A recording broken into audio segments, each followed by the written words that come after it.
Hello everyone. Today's video will be a little different than what I normally post here. Today we will be discussing my thoughts on the new Senate Guard division being added to Viking Law's GAR. Before I tell you my thoughts, I need to explain what the Senate Guard is and what they do within the Star Wars universe. The Senate Guard, also referred to as the Blue Guard, the Republic Guard, or the Boys in Blue, were an elite security force of the Galactic Republic. Its duties were to protect the Galactic Senate and its senators while on Coruscant. The Senate Guards were seen as the defenders of democracy and symbols of security. The best of the Senate Guards would be invited to become a part of the elite Senate Commandos division, who would carry out secret government missions. The Senate Guards were a frequent sight in the halls of the Senate building and the Senate office building, their ceremonial uniforms and robes helping to blend in with the formal settings.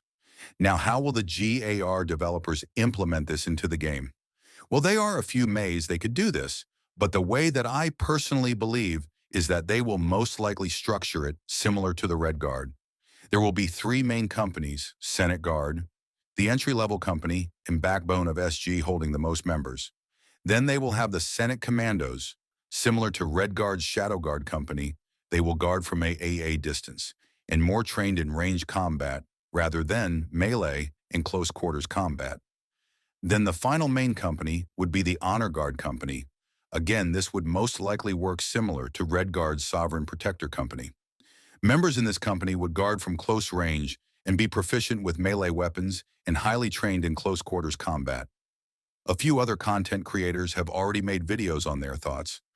Unfortunately, and to my surprise, they all missed one crucial piece of information that I will be covering right now. Overseers for normal GAR divisions get a Jedi Morphin game that corresponds with the division that they led during the Clone Wars.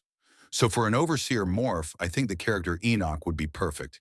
His rank was Captain of the Guard and led the Senate Guard along with other bodyguard organizations. Now we move on to Highcom morphs for the Senate Guard. For the rank of SXO, the character Taggart would be a good choice as he was a captain in the Senate Guard and a very notable member with decent screen time in the show. For the rank of XO, the character Jafon might be a decent choice, although he was the captain of the Senate Commandos, so he could also make a good CC rank as well. And finally, for the commanding officer rank, Captain Pharaoh Argus would be a great pick, as he was the commanding officer in canon Star Wars and led the Senate Guard in battle many times. I have one final, though, to share.